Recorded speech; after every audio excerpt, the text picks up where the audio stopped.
righty. Good evening and welcome to Thursdays with NAMI. My name is Peg Morrison. I'll be your host tonight. I am the Assistant Director of NAMI North Carolina. That stands for the National Alliance on Mental Illness of North Carolina. I'm so glad y'all are here. Thursdays with NAMI is our way of building conversations and building community around the topic of mental health. Tonight's focus is parenting in recovery. And we know that typically parenting is easy, simple, straightforward. And no one ever. Said no one ever. Raising kids is ridiculously hard. It can push every button you have. We also know that 1 in 5 adults experiences a mental illness in any given year. It's about the same for parents. That's according to a report released in 2015, the National Survey of Drug Use and Health. So how do parents with mental health or substance use challenges cope? What kinds of stigma do they face and how can allies support them? Of course, we want to do that as NAMI members or just as folks who have friends in the community. Today, we'll be speaking with 3 amazing women who have both lived experience and lots of knowledge around this issue. In just a few minutes, we'll be talking with Jacqueline Martinez, Cynthia Piltch, and Ann Whitman to get their insights on parenting in recovery. As usual, the first part of our show will be an interview with our guests that'll be followed by a video of the week. And then we'll spend time taking questions from you, members of our virtual studio audience. First, I want to thank our funders. Thursdays with NAMI is funded in part by the North Carolina Department of Health and Human Services, Division of Mental Health, Developmental Disabilities, and Substance Abuse Services through the Federal Community Mental Health Block Grant Fund. That is always a mouthful. Yes. All righty, moving right along. All 3 of our guests, again, have balanced mental health issues with successful careers. And all 3 are peer consultants with the Massachusetts General Hospital Center of Excellence for Psychosocial and Systemic Research. So if we talk about the COE tonight, that's what we're referring to, the Mass General Hospital Center of Excellence, COE. Jackie Martinez is a certified peer specialist, a Spanish translator, and vice president for NAMI Latino in Massachusetts. Prior to that, she served on the national board of NAMI for several years. In addition to the COE, she works at a shelter in Boston where she facilitates wellness for both guests and staff. She's a talented chef also, by the way. Cynthia Piltch, has a PhD from Boston University, a master's in public health from the University of Michigan, and a bachelor's in psychology from Harvard. She has written and spoken extensively about strategies for mental health recovery and has taught wellness courses at Boston University. She also maintains a private clinical practice. And for all 3 of these women, there's much more that I could say, but I don't want to spend the whole hour reading their bios, but they all have many accolades beyond what's here. Ann Whitman has over 30 years of leadership in both peer and academic circles. She has co-founded 3 separate health-related organizations and holds a PhD and master's in anthropology from Harvard, along with 2 additional master's degrees, one in education from the University of Pennsylvania and one in business from Boston University. Welcome, guests. Thank you. Thank you. Thank you. All right. I'm so glad you're all here. We're going to jump right in. And we'll start with Ann and then Cynthia and Jacqueline. We always like to know the background of our guests. So why don't you tell us your story in a nutshell, if you would? Well, I've got lived experience with both mental health and substance misuse. I'm a parent of a 38-year-old daughter that I'm very proud of. She's a licensed social worker in private practice. I'm chair of the Metro Boston Recovery Learning Community, which is a community funded by our Department of Mental Health here. I'm also with the COE.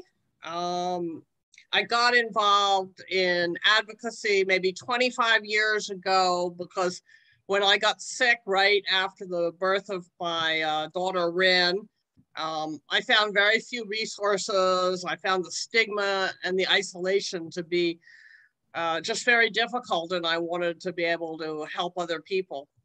I think my bipolar disorder, I don't normally give diagnoses, with psychosis, endows me with some qualities that sometimes are good and sometimes are, challenging, but it's allowed me over time to have a number of different degrees. I've been an advocate, a business executive, an archaeologist, an academic administrator, a college professor, and an advocate. So it's endowed me with some abilities. Thank you. All right. Well, you have worn many hats, and I'm glad that we'll be benefiting from all that wisdom tonight. And Cynthia? Well, I think that probably all three of us share many things in common. And that includes a real passion for doing a lot of different things that are interrelated and being there for others and making it better for others than it has been for us. I am an educator. I'm an advocate. I am somebody who has started a number of organizations to try to help people with challenges that I've been through and hopefully help them get through it more easily. And leaving it better than I found it whenever possible. I have a 24-year-old daughter who, like Ann said, in terms of her daughter, I'm very proud of. She actually is adopted. And so I went through the particular challenges dealing with adoption processes with a mental health challenge and the kind of biases there.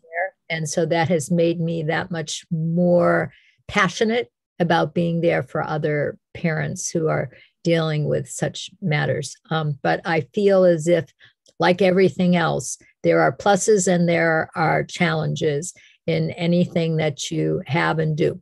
And I feel like I choose to focus on the positive. All right. Well, that sounds like good footsteps that we all can follow in. Jackie. That is a great segue for me. Thanks, Cynthia and Ann. So my name is Jacqueline Martinez, and I am, what am I? I'm a very complex person. That's what somebody said to me a few hours ago. I don't know why, but I have, I'm a mother of 3 and grandmother of 6. And, my youngest just graduated from college, so I'm extremely proud. But I'm also a person with lived experience and substance misuse challenges in recovery for a very long time. And I'm also going through the adoption process of my first granddaughter, which if anybody was connected a little while ago, she was in the background here. I love what I do, and the reason that, I became involved, it's a calling. Anybody that's involved with NAMI knows that once you get roped in, that's it. There's no going back. So, I've been in the NAMI family for almost 18 years, and I've seen a lot of changes. But in my community, my whole focus is on providing access, education, and the resources needed. So what we're going to present later on in this conversation that Cynthia, Ann, and I have worked on for the last year and a half, almost 2 years, we are extremely proud of. So thank you, Peg, for having us come on today. Yeah, again, thanks to you. And I like your comment about how you never leave NAMI. It's kind of like the CIA. Once you're with the company, that's it. All right, so we'll have Cynthia start this next question. You've had some struggles in life, but you've also achieved so much. What are you most proud of? Boy, that's a really difficult question. I'm going to say a generic thing, and then I'm going to say a specific example, okay? The generic thing is I'm sort of proudest of the fact that I have the courage to stand up and be counted and to say things that are not easy to say or to hear and that don't reflect the easiest part of who I am in terms of my struggles. That's not an easy thing to share. I grew up in a family where you kept things to yourselves. And I have been very outspoken and put myself on the line a lot. And that is not an easy thing to do. It's an easy thing to do for other people, but to do it about myself is very hard. So the one example that I'm going to give is the most recent example, which is that I made the decision to go public and be part of a public broadcasting special on mental health, the mysteries of mental illness. And I allowed myself to be interviewed, and I allowed people to come in and film me being treated with ECT, which is a very, very misunderstood and stigmatized treatment out there. And if I could, ECT is electroconvulsive therapy, correct?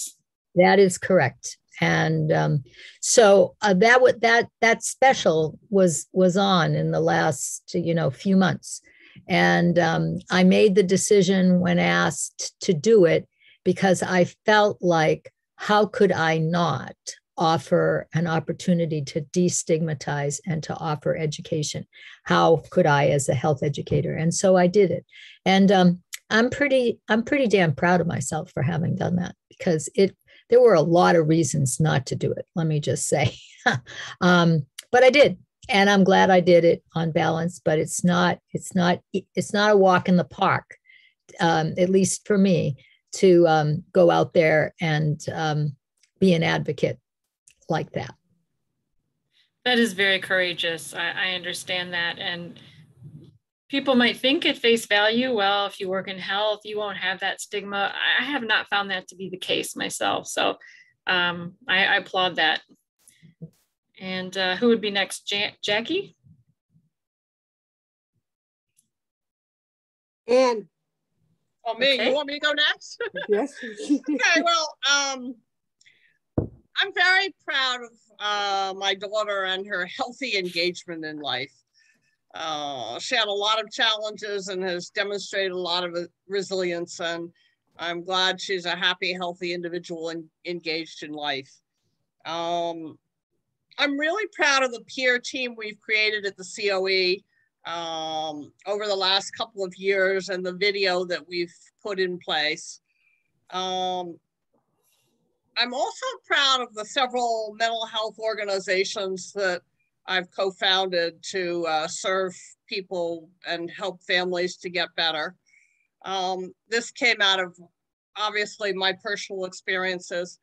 Another organization that came out of my personal experience, after I had my daughter, I tried to find childcare, and I put her on 13 waiting lists in Cambridge, Massachusetts, and she didn't get into any, maybe because how I came across.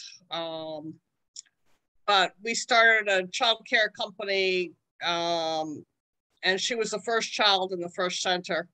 And now it's a national company. It's called Bright Horizons Children's Centers. And I think there's one in Cary and one in Durham and one in Raleigh. So that's helping parents, and was really how I actually recovered, was to have put her in childcare and have time to do some self-care. And one fun fact that I'm proud of is that many years ago, I designed an archaeological exhibit for Harvard University on ancient Chinese metallurgy. And it ran for several months in one of the Harvard museums. I did it with the students at Harvard. So that was fun. Jackie? I got to look that up, Anne. See, just learned a new thing. To us. I have to look that up. So, all righty. So what was the question? What are you most proud of? What am I most proud of? I am most proud. What I'm most proud of, oh, as my granddaughter's raising her hand here. Yes, I'm very proud of you. I'm most proud of like getting out of those dark days and being part of the community and being trying to be part of change and making a difference, especially within myself and my family. As like Cynthia alluded to, I grew up with everything being a secret. Coming from a Latino family, there was, you know, everybody knew what was going on, but for my parents, everything was a secret. So just having open conversations and being part of the conversation, creating change, I think that's one of the things that I'm most proud of, and you know, teaching my kids to do the same and being open and honest. And what else? What was the rest of the question? That was it. That was it. And I'm definitely proud of being part of this project and meeting so many wonderful people along the way. You know, I met Peg, a little bit over 10 years ago. And Anne, I've known I got like forever. And Cynthia for many years. And people that are on this call right now, thank you for supporting us. You know, we all make a difference in one way or another. And that's what I'm proud of, being part of the peer community. Mm. We all have a lot to be proud of in my book. So Jackie, I had you up first for this one. What did your dark days look like? My dark days looked like, oh my goodness. So today I work at a shelter and I started WRAP, the Wellness Recovery Action Plan workshop to week number 1. And we talked about, you know, whoever's familiar with WRAP will know what that, you know, what that setup is like when we talk about when things are going good and when things are going bad. So my dark days were pretty dark, you know, and it's like, I know a lot of people can relate. I am a recovering addict. So I've done a little bit of everything and expose myself to very unsafe situations. Like right now I weigh, how much do I weigh? Like 182 pounds, but I went from like 93 pounds to 314, but wow. 300, you know, so wow. I guess I'm in between. My dark days were very, you know, it's my dark days is what keeps my sanity today. And remembering that, you know, I never want to be there again, and hopefully I can help others like find their way. So, in my dark days, I wasn't any good to anyone, especially my kids. Well, they say no matter how far down the line you go, you'll find that your experience can benefit others. Definitely. As an AA member, that line always comes to me when I hear people share in that way. So, Anne, would you like to go next? Yeah, when I about 6 months after I had my daughter, I went to the dean of the Harvard Business School and told him the place was under electronic surveillance. And that began 4 or 5 years of chronic psychosis, conspiracy theories, thinking the TV was broadcasting to me. I really became very despondent. My parents took turns coming up here every weekend to take care of me. I really couldn't prepare meals, drive a car, any of the activities of daily living. I was so far involved in all the conspiracy theories. And I luckily found my way out through getting treatment also. I was getting treatment for my mental health issues, but the substance abuse issue needed to be addressed. And I eventually got treatment for that and some great medication and peer support. I was able to recover, but I got a divorce. I lost custody of my child. I lost all my friends. I sat home in my apartment, no one ever calling me, and was very despondent and really had no idea how I would get out of the situation I was in. And I have no desire to go back there. But it has stood me in very good stead during the pandemic. You know, we were all isolated in the pandemic, but the fact I'd been through all that isolation and such hard times made it a little easier for me to get through the pandemic, which we're still in, but. Cynthia. Okay, for me, it's a bit different. I have not had substance misuse.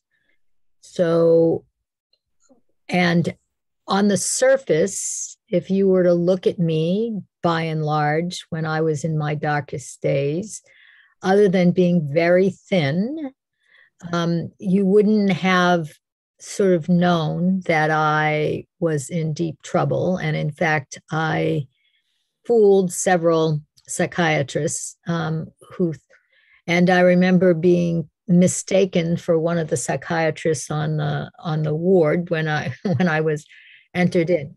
For me, the major way that my depression shows itself is that I feel total self-contempt. I cannot say one good thing about myself when I'm depressed. It's not that I don't want to, I just can't. And it is very desolate, a very, very sad place to be. And I also have really medication resistant depression. So finding something to help me out of that hole took a lot of experimentation. And I may be the only person I know who pleaded with doctors to let me try ECT as a way to help me come out of that hole. And it did, and it has repeatedly over the last 5 years been there for me as a place to go. But it is a very dark place where I can't see anything positive about myself, or that I'm ever going to see anything positive. And that's a very tough place to be. And so you want to do everything you can to avoid going there, for sure. And for me, each of my depressive episodes has been preceded by a physical ailment. And so there's the mind-body connection that definitely goes out. So it's useful to know what it looks like, or what it might look like, or what it might seem like on the surface as you get close, right? So. Yeah, absolutely. Unfortunately, that resonates with me a lot. That's a lot what my depression looks like too. And it is not a fun time. So the next question is about communicating with your children. You have mental health or substance misuse challenges. How open are you with your children? What does that look like? And we'll start with Anne on this one. Well, when she was small, we did not communicate very well about my mental health diagnosis. Part of it, you know, Cynthia and Jackie have talked about being a family secret. You know, it was we kept it a secret from her. My parents tried to keep it a secret, and it wasn't healthy. As she got older and I got involved in the peer movement, I became more and more open and began to publicly speak about my mental health. And, you know, she was able and talk to her about it. And, you know, her reaction has been that she's very proud of me in terms of what I've done and what I've been through. You know, we did have some disconnection when I was unavailable to her when she was younger, but we've healed that, and I think it's an ongoing process, you know, and but I think as she's gotten older, obviously one of the things she's done as a resilient step is probably to get into mental health herself. So we've begun to communicate on an entirely different level now. So it's an ongoing process that I think it's not a great idea to be kept secret in the family. No. Mm-hmm. And Cynthia? Well, I remember distinctly when my daughter was 12 years old. It was my second depressive episode. And I knew I had to go to the hospital. And I knew I had to tell her that I had to go to the hospital. And I remember being terrified, but knowing that I had to be the one to do it, that was important. And what I hoped at the time was that the message she would get is that it's okay to ask for help, and that it's important to ask for help and to recognize that you need help. And after I did talk to her, I remember her asking my husband two questions. One is, did I cause this? And will mom come back? Yes, she will fight tooth and nail to come back. And I contrast that with the most recent experience, as Anne was saying, when my daughter wrote something in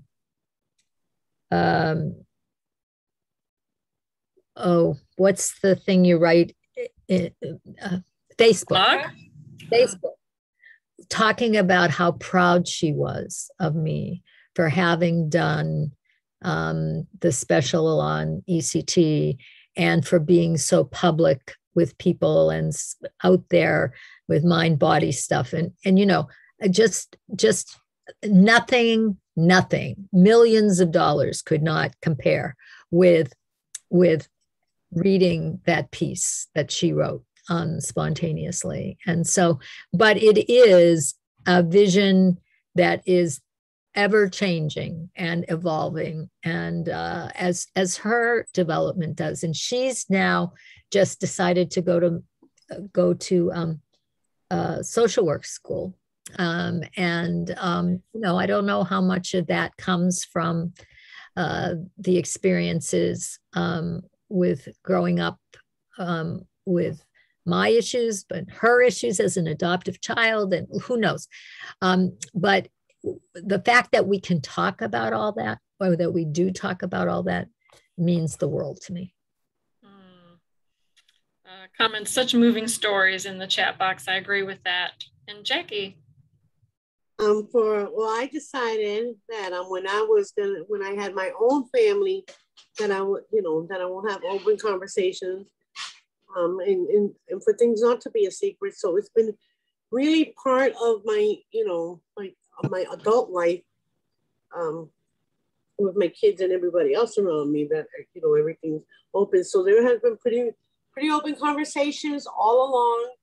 I remember 5.5 years ago, my son was doing his Common Core essay. That's exactly what he wrote about. The openness. For college? Yeah, for college.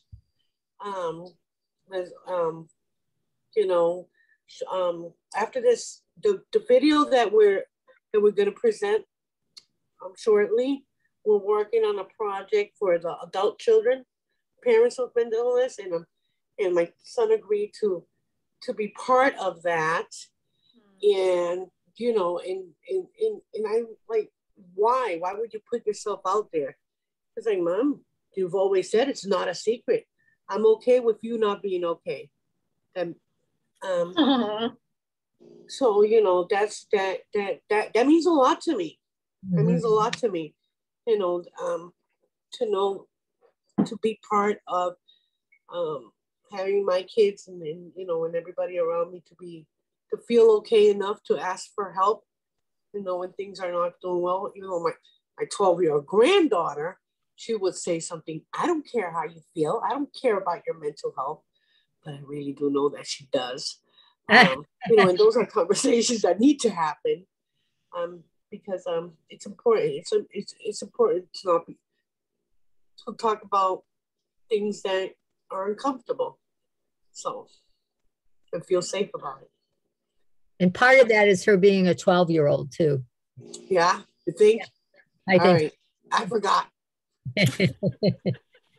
One of the things that came out when we were talking to our kids about the children video one of the questions we ask is, have you thought about being a parent yourself?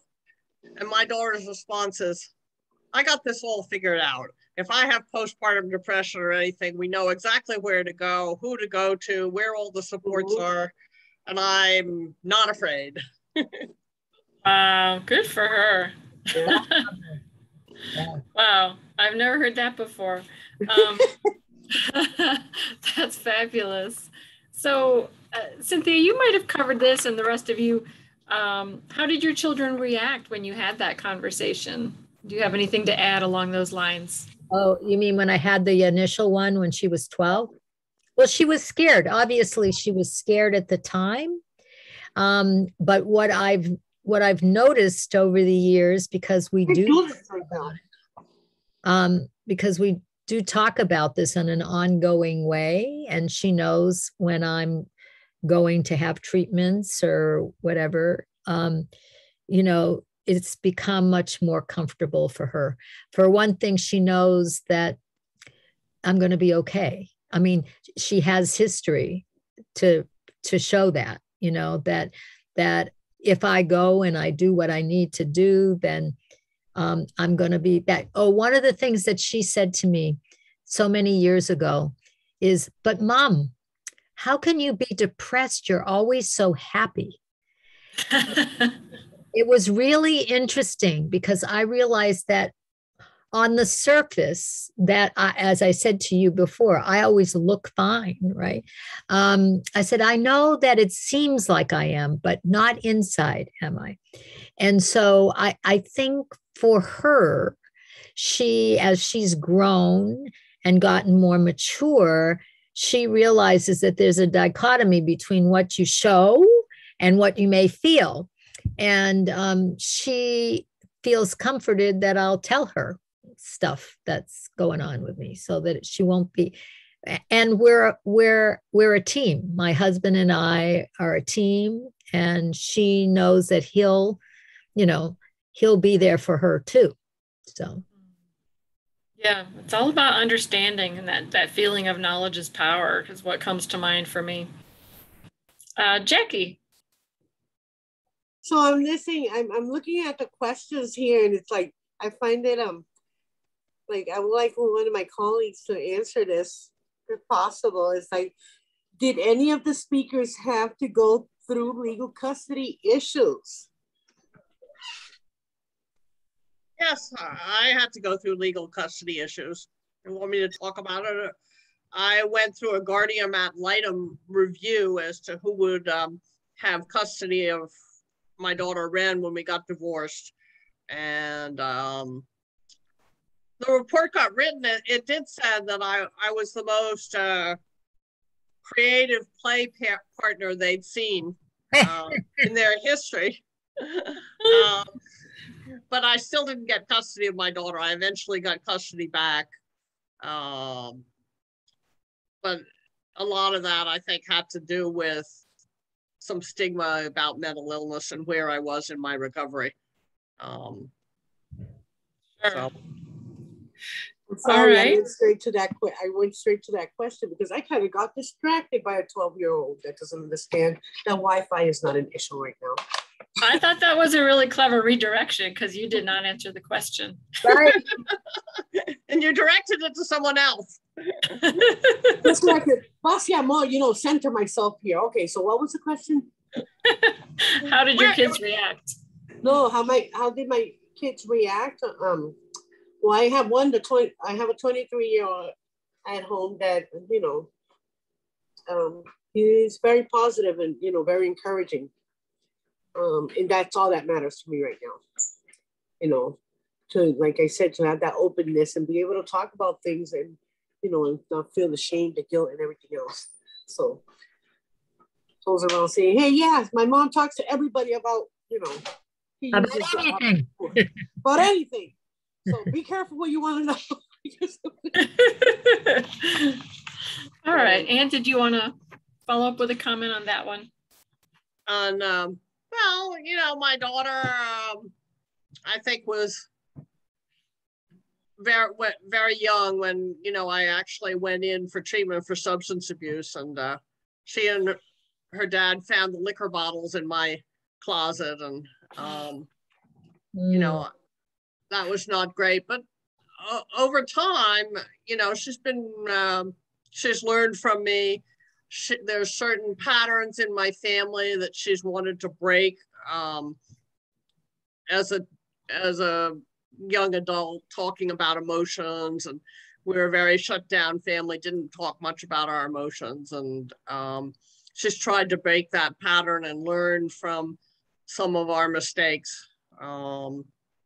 So I think overall she's reacted quite well and quite positively to it, and integrated as part of her identity. Could I just say something about Anne's daughter? I was really struck last year when she sent out a note to a number of people in Anne's life, saying, you know, if you'd like to send a note to my mother on her birthday, it would be really nice. I'm putting together a book for her. And I remember thinking how moving that was, that she, you know, took the trouble to figure out how to get a hold of people in Anne's world, you know, and, you know, reached out and made it very clear that it was important to her. And I thought, you know, that's the kind of thing that you hope your kid is going to want to do. And so it was really a testimony to me. And she said, boy, did I learn a lot about you. It was so interesting to see you through your friend's eyes. Absolutely. Oh, wow. Amazing. Absolutely. But, and as only a therapist could say, right? But yeah, I mean, it's just really neat. That's what we sort of hope for. So it's great. All right. This one goes to Jackie. What's the toughest thing about being a parent in recovery? Are there positive aspects? What's the toughest is setting limits and feeling safe around it.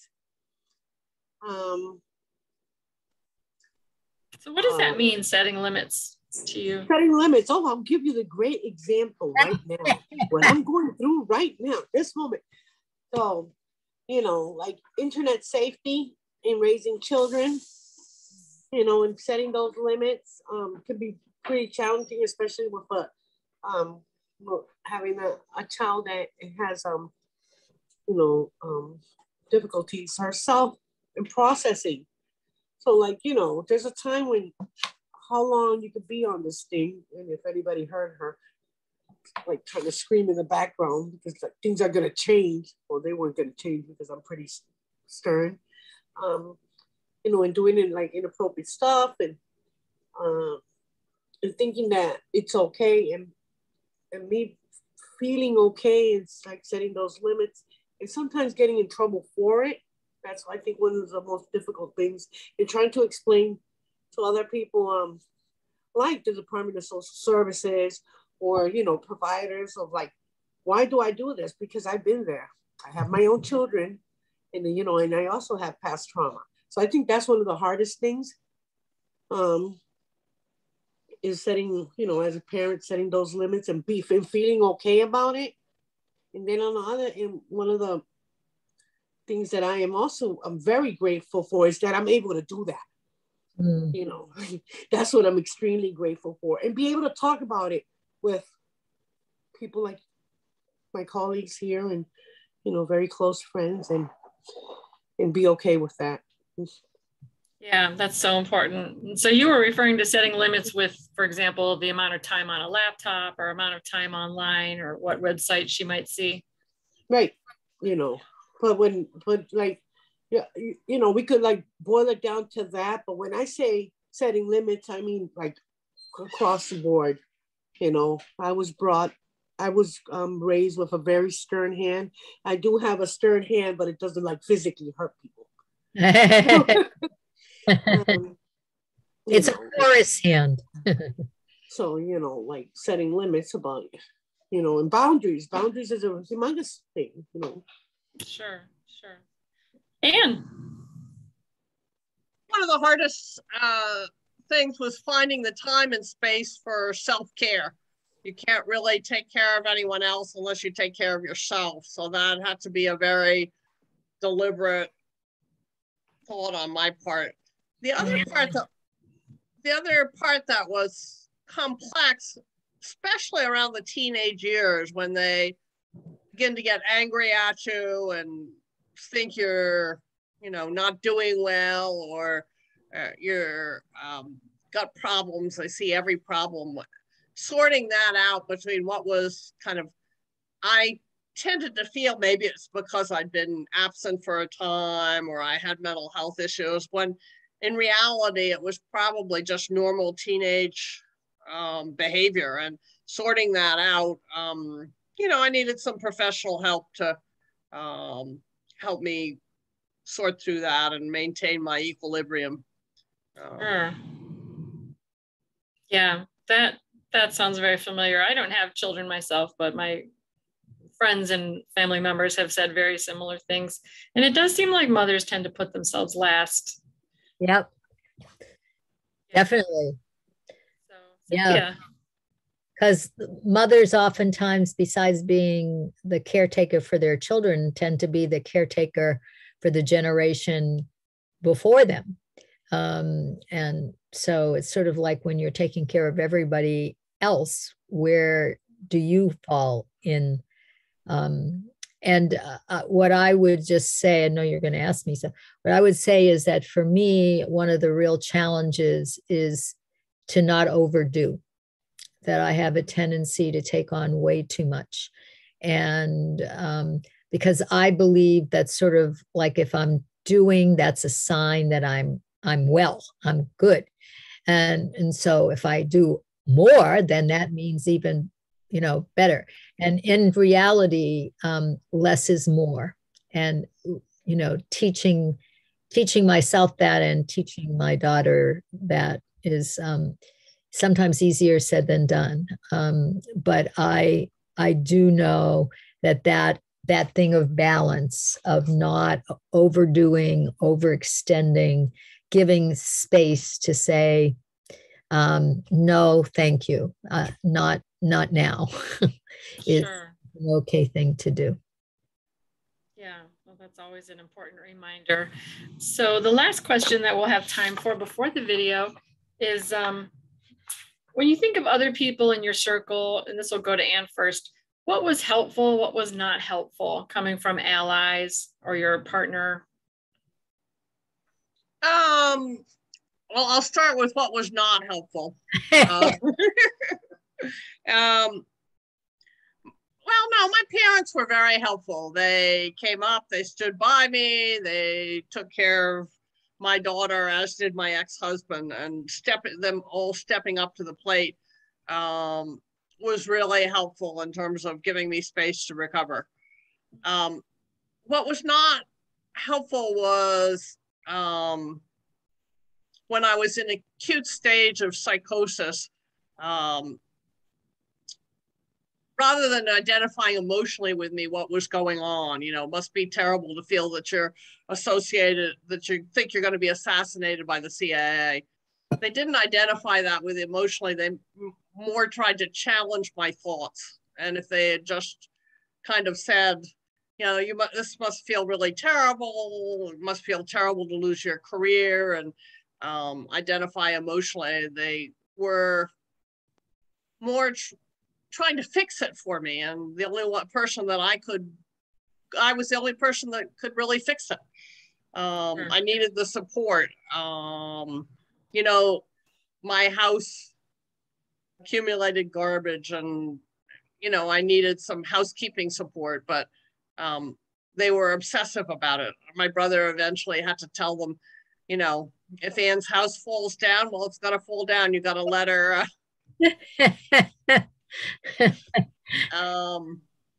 So that, they didn't know what to do. So their idea was, we'll do everything. We'll research everything. And,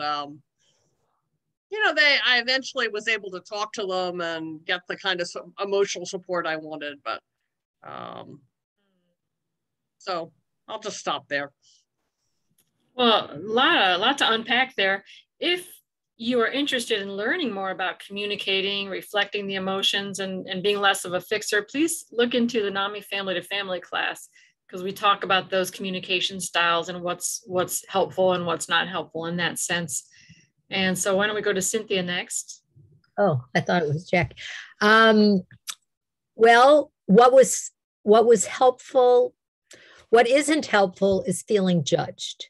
Like you should be able to do X, Y, and Z, just that notion of you should be is not anything that is helpful to anybody who's hurting, because if they could, they would. So obviously they're having trouble. And nobody is more self-critical than I am. And so if there are 1,000 ways to beat myself up, I'll find them when I'm in that state. And so what I most need is unconditional love. You are good enough.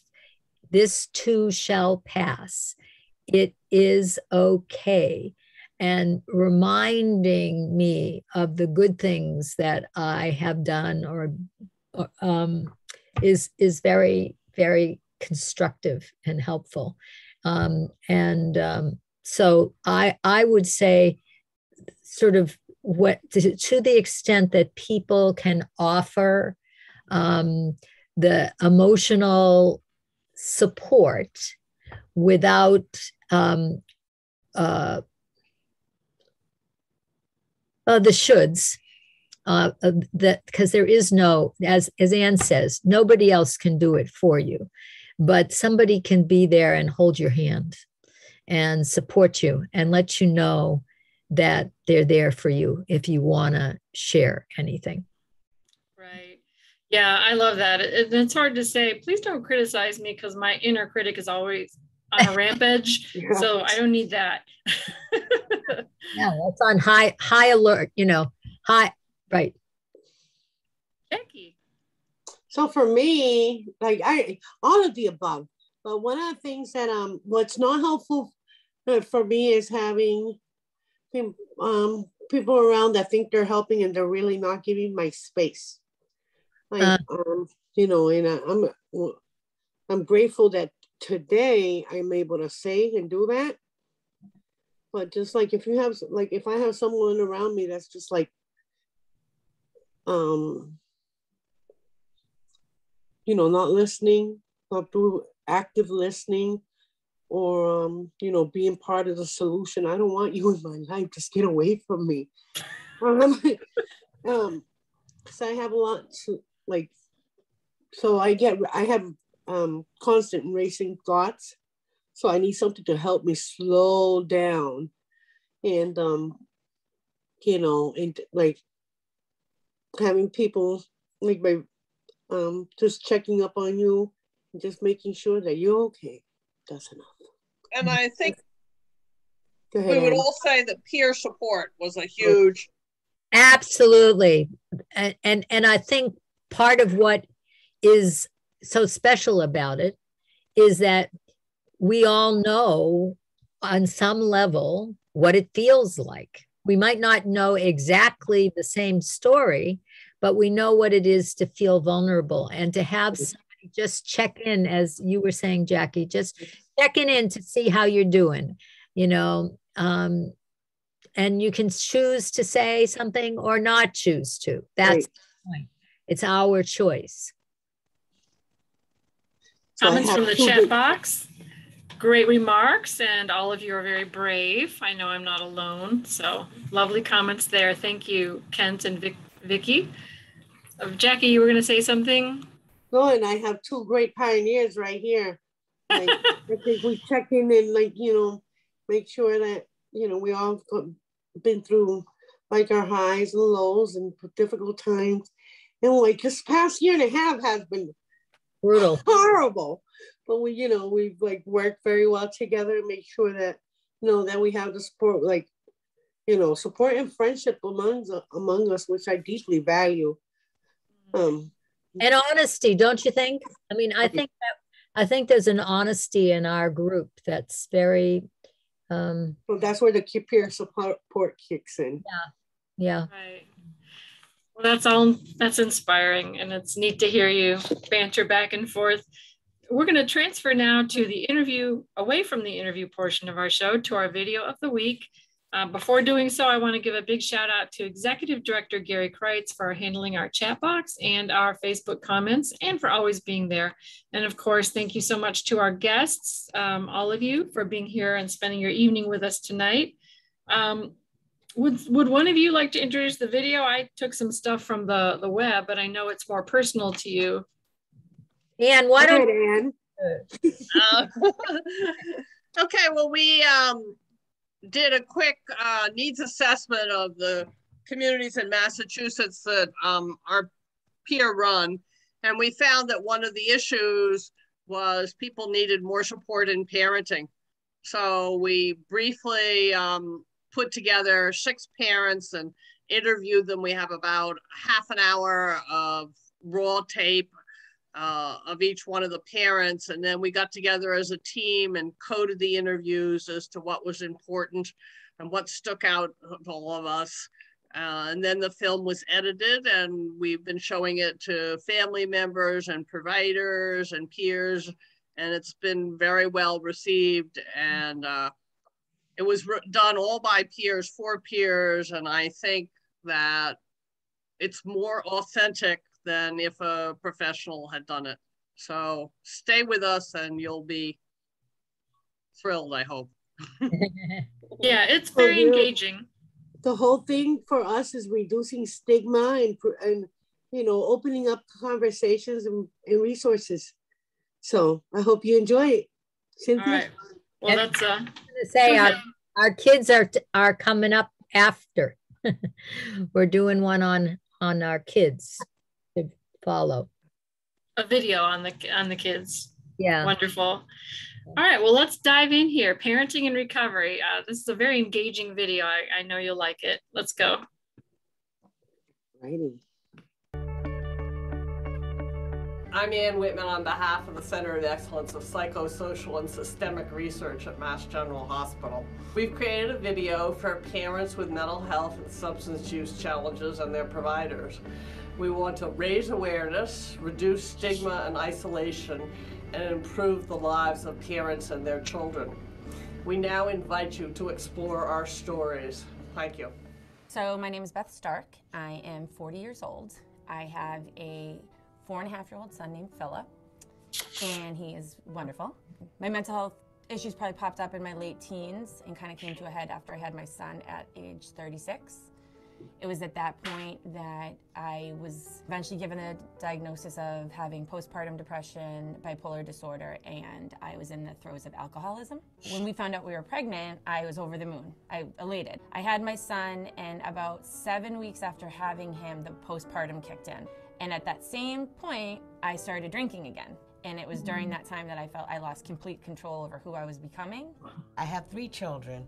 I have 2 with mental health issues. My substance use and my mental illness affected my parenting style tremendously. So my children had to fend for their own as far as fixing themselves something to eat, washing their own clothes, and taking care of themselves. In the early years, my relationship was very strained with my children.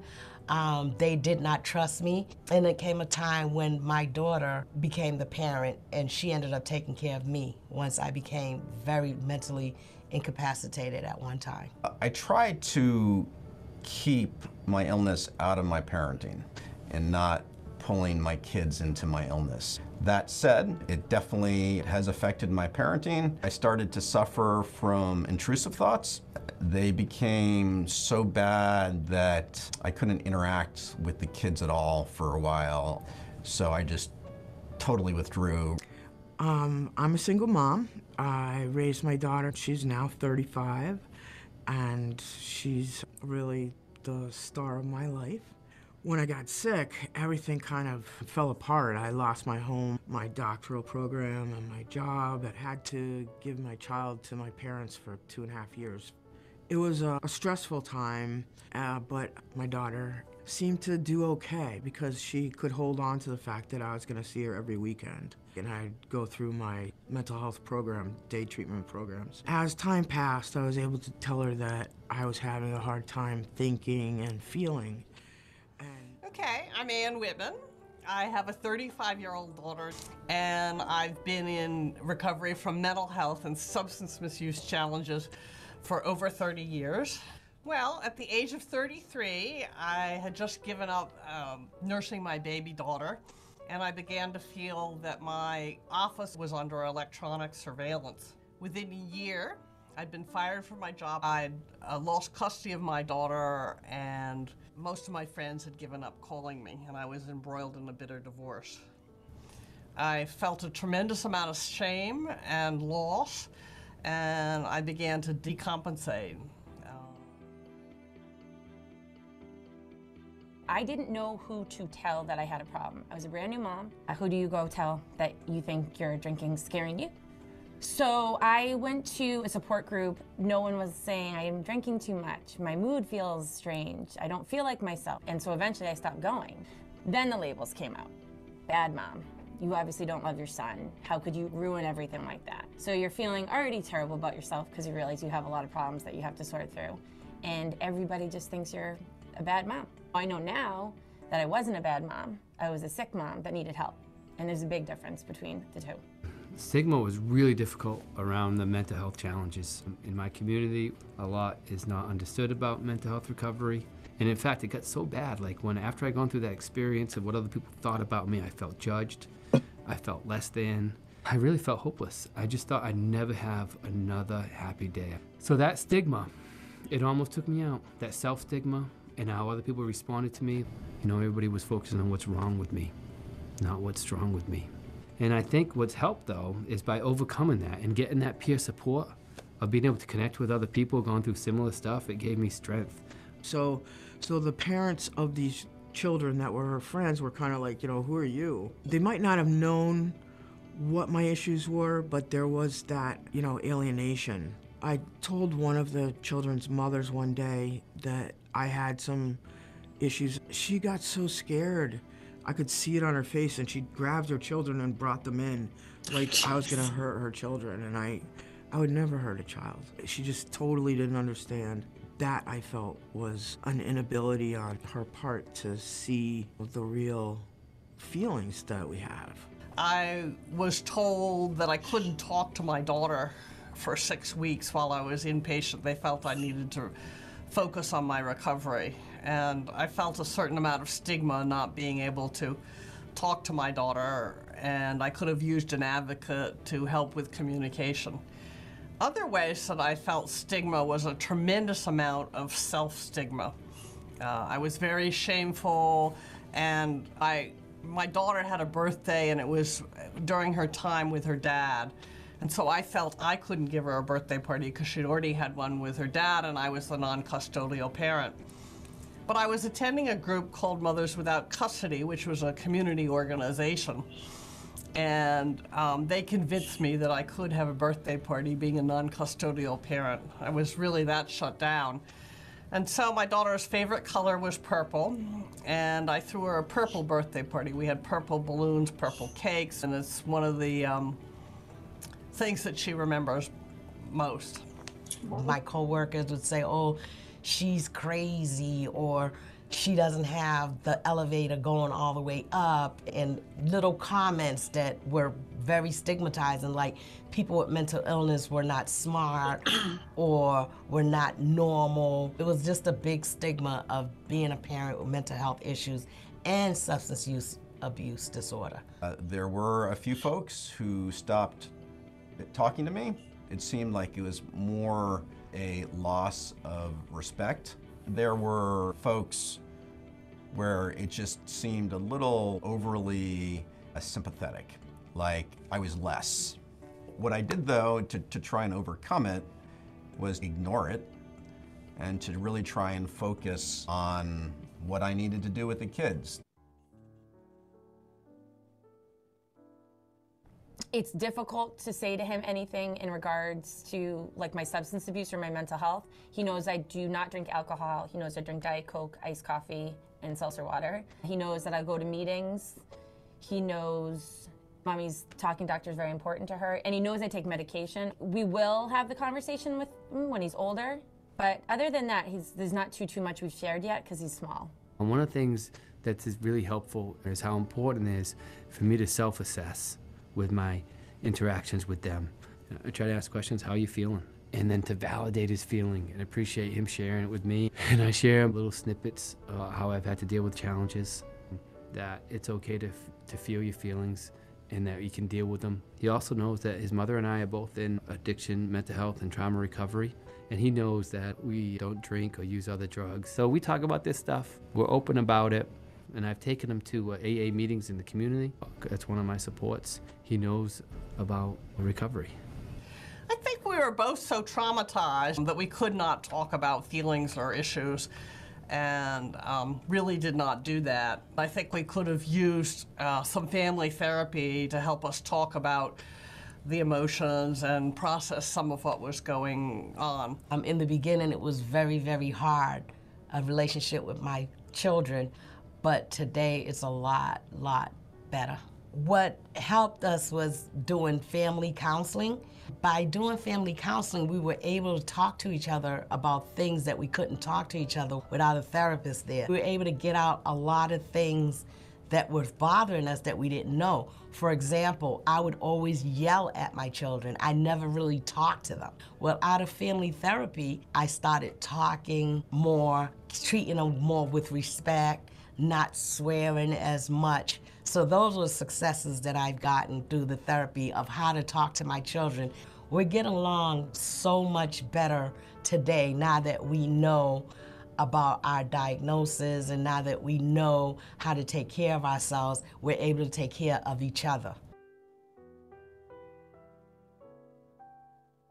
You know, as a person with a serious mental illness, you have a burden to carry, and so it really makes sense to have someone helping you carry that burden. The biggest support has been my family, especially my parents. Without them, I would not be here. They have been with me since day one.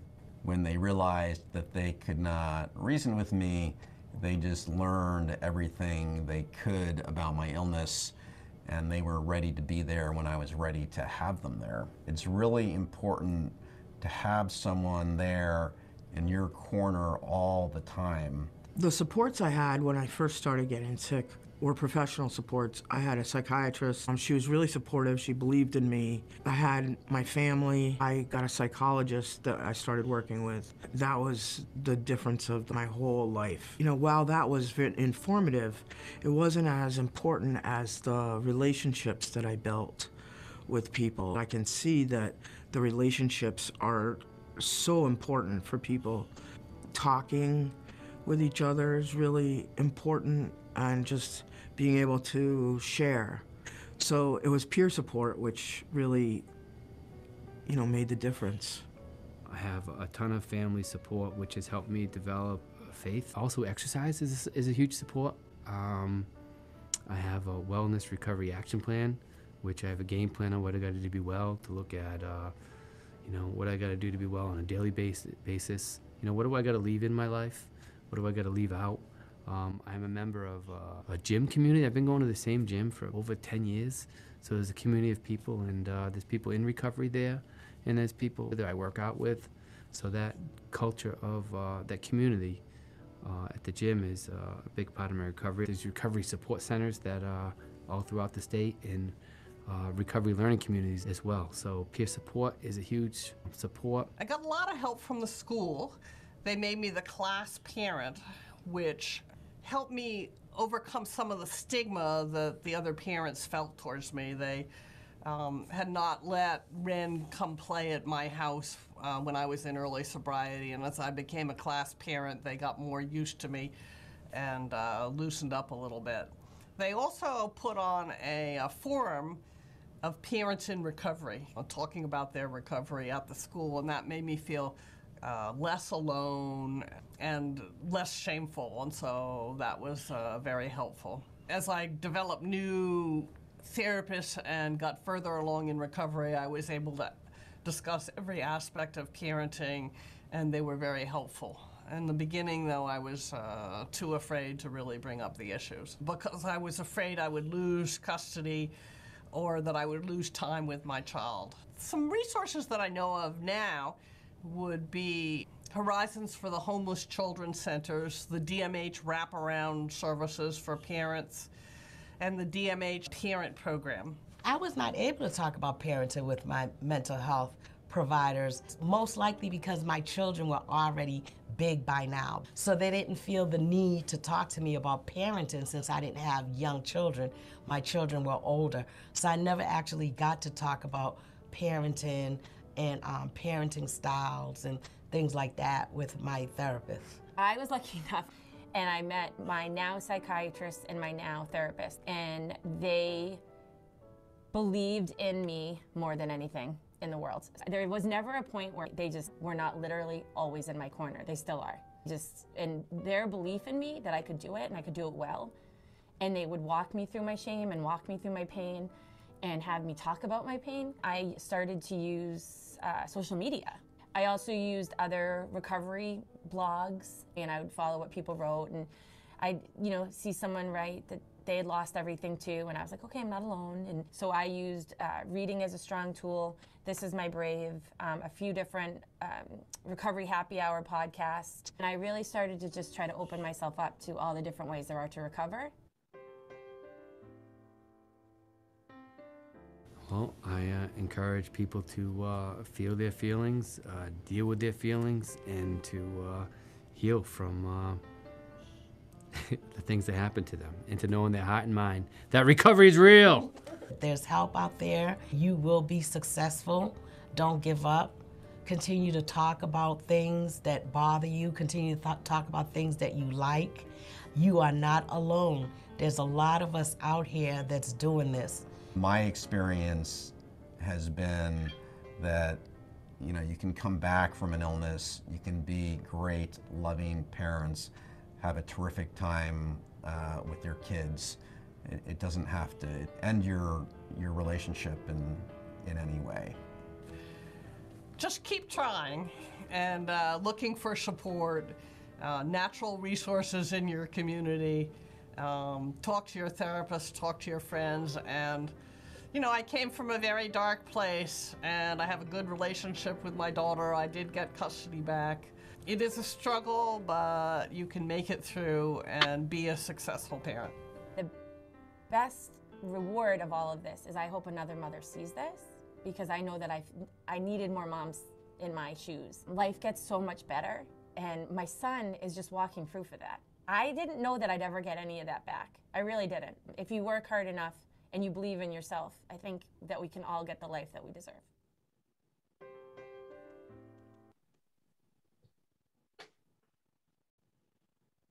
All right. Well, that was beautiful.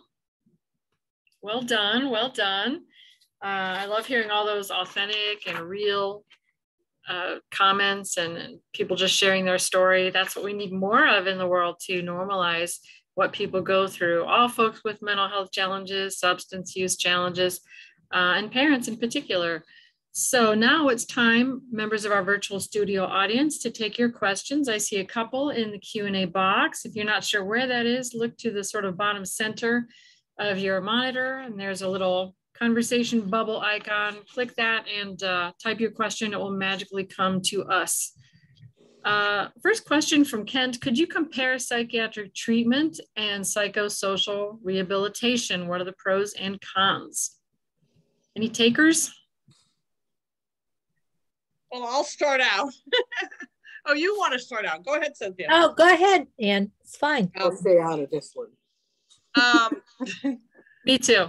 Well, I think psychiatric treatment is more medication focused. And psychosocial treatment is all about reconnecting with people, finding out a career that might work for you with this illness. All those social things. And I started out with just a psychiatrist.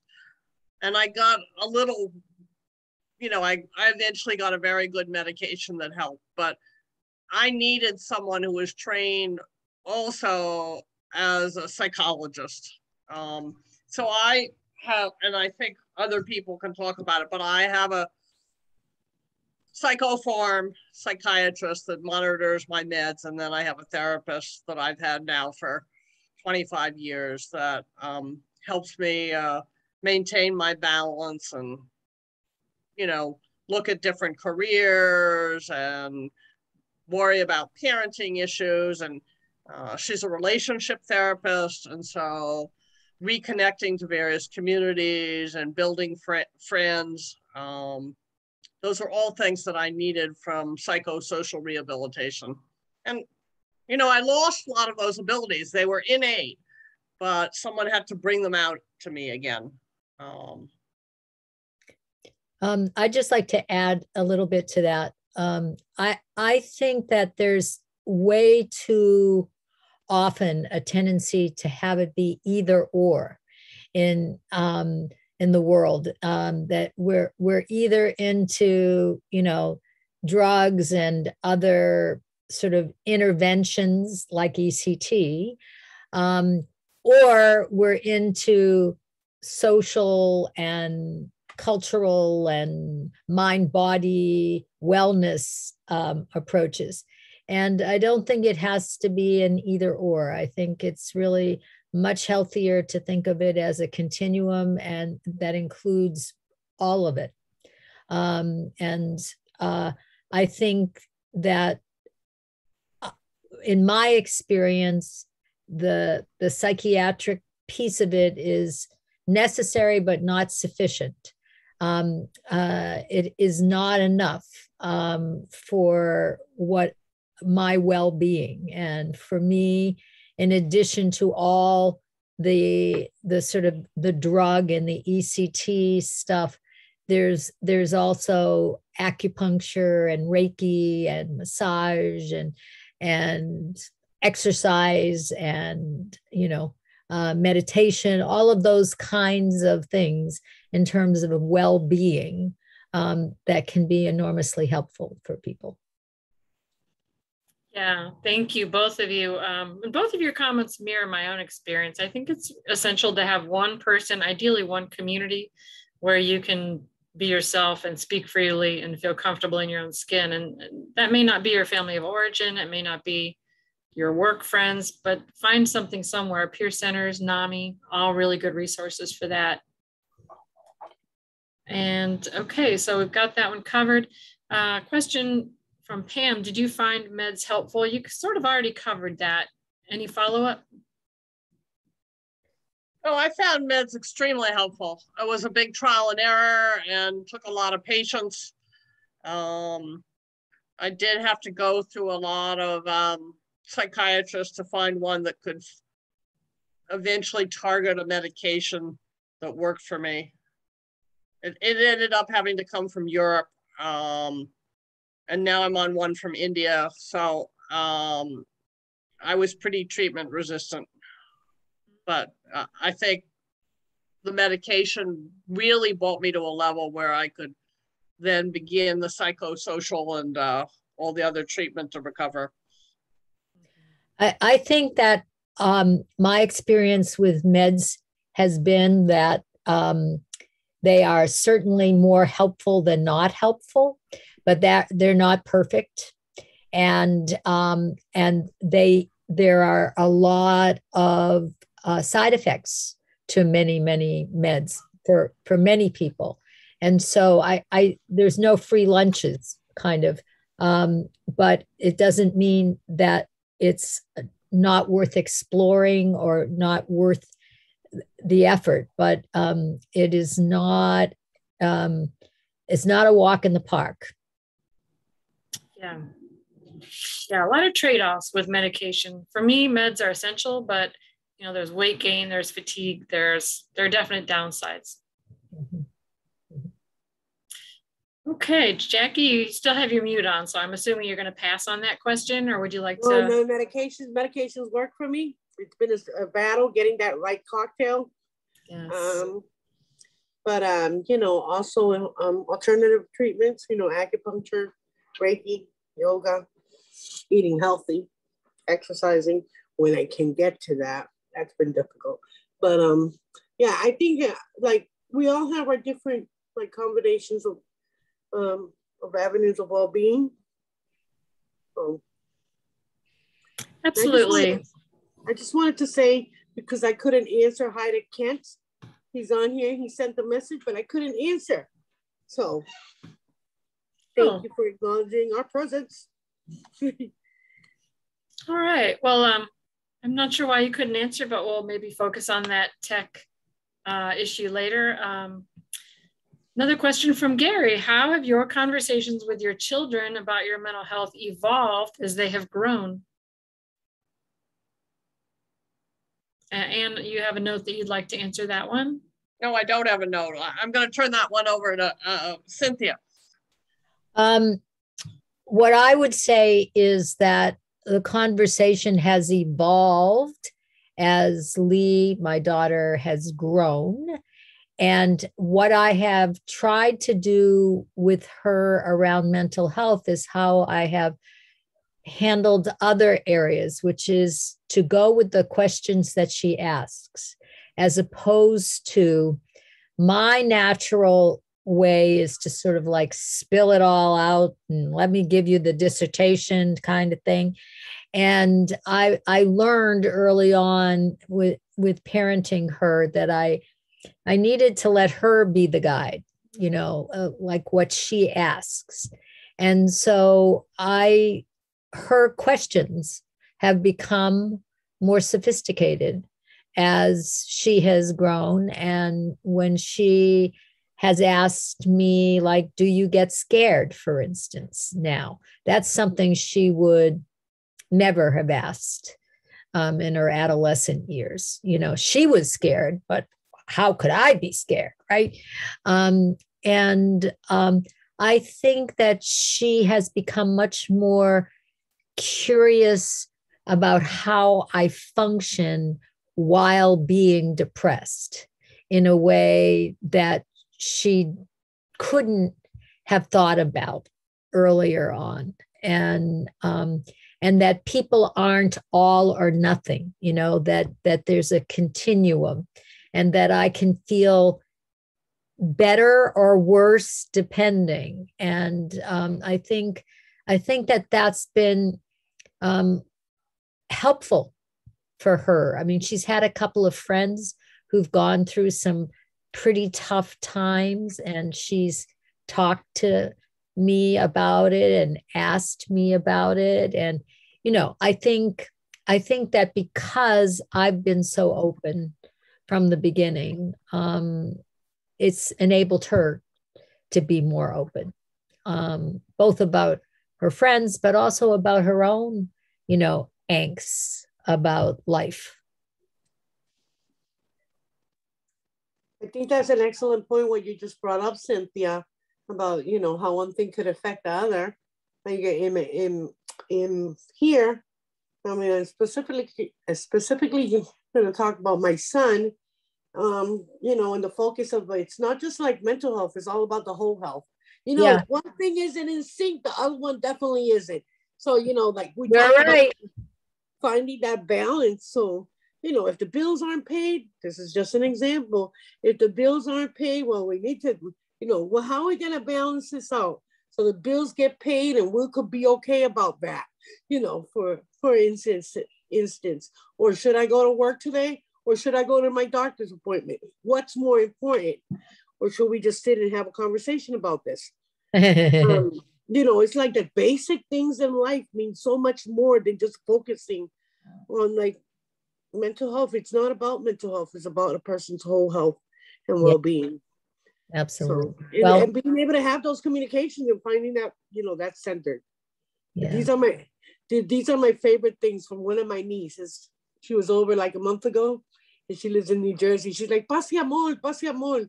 That means peace and love, trying to maintain that balance. I think that's one of the key things that we try to work on around here, meaning my home. Yeah. Peg, we can't hear you. You're muted. I still Front haven't been row. able to learn how to read lips, Peg. I'm disappointed in y'all. No, I'm unmuted now. I loved your comments, Jackie, about do I choose to go to my appointment or do I choose to go to work, especially for folks who are, you know, who live in poverty, working poor, folks who maybe are on Medicaid, they get less flexibility from their providers and their employers. So how do you mesh all that together? How do you get your needs met? It's much more difficult. And then there's a whole different level of stigma added on top of it. Mm-hmm. Yeah, Definitely. really good points. Lack of supports. Mm-hmm. Yeah, so we've got a few more minutes. While we have a lull, I'm going to go ahead and read some announcements. Please join us next week. We're interviewing Dana Sia, a therapist from Durham, North Carolina, therapist, peer, and supporter of all things queer. She's a really interesting person who explains things in a way that makes perfect sense. So you find yourself sitting there saying, yes, that is my experience. I just never had the words for it. So please come back next week. I know you'll enjoy Dana. Also, when you leave our Zoom here tonight, SurveyMonkey questions will magically appear on your monitor. Please take just a moment to answer those questions. That's going to help us show our funders what we do. It helps us to improve over time. And I would just really appreciate it from the bottom of my heart. So please go ahead and do that. If you have any questions, you've got just a few more minutes to type them in. Do you have any closing statements, Ann, Cynthia, or Jackie? Well, I just saw one of the panelists says he's not sure how helpful the experiences would be and that we're from Boston. I think there's some generalizable nuggets. I mean, I do think peer support helps. I do think the whole thing of secrecy within the family is very generalizable. Certain of the, you know, resources in the movie are generalizable. I know Mothers Without Custody is on the internet. Maybe Cynthia and Jackie want to cover on some of the things we've talked about you think that are generalizable to the North Carolina area. Actually, this particular person was asking from Ohio. That's where the person resides. And they were asking, what about support groups for children? I believe it was adult children whose parents had mental illness. So I thought it was a little bit of a specific question, but please share your insights. I didn't mean to cut anything off. Well, I'll finish up, and then my daughter did attend pre-Alateen and Alateen, which were very helpful for her and are for, you know, very young children and then teenagers. So that's one national support group. And we went as a family. We went to pre-Alateen, Al-Anon, and AA all together at the same time. Thank you. And Alateen and Al-Anon are wonderful. New information from adding to the question, I was hoping for kids age groups. I'm trying to start one in my area. Wonderful initiative, Randy. You know, I think that one of the things that can be helpful is to contact both NAMI and DBSA, the Depressed Bipolar Support Alliance, which sponsors support groups for adults, but also obviously deals with whole family. Both of them have whole family groups and may have some suggested resource that can be very helpful. I'm the one that loves to start support groups. So, you know, if I can't find anything, just like Ann couldn't find a childcare for her child, so she decided to open up horizons. Yeah, I think that's actually something that all of us share. I think all of us who are involved in COE share that if we can't find what we need, we start it, which is part of what led to this video. The video wasn't out there for anybody, and so we ended up doing it. And it's led to a lot of discussions that wouldn't have taken place. Opening up conversations, yeah. And so good for you. to the person who's asking the question for wanting to start that support group. You're on a wonderful track there, and there's, there are a lot of good trails that you can follow. Please feel free to reach out to us if we can help. Yeah. I would think you, Peg, could be a very big resource to that person. I will do my best. Absolutely. Yeah. Yeah. Okay. I'll reach out to you, Randy. I've got your email when you signed up. Thank you for all of your questions. All righty. Anyone else? Any other closing statements, panelists? I just want to thank you for inviting us and for the opportunity to share this video and also to share our stories. And it's always a wonderful experience to sort of share perspectives with my colleagues at COE and other folks in the recovery community like you, Peg. So thank you for your leadership in inviting us. Thanks to you, and thanks to Jackie for reaching out and nagging me about the video. Nagging is the word.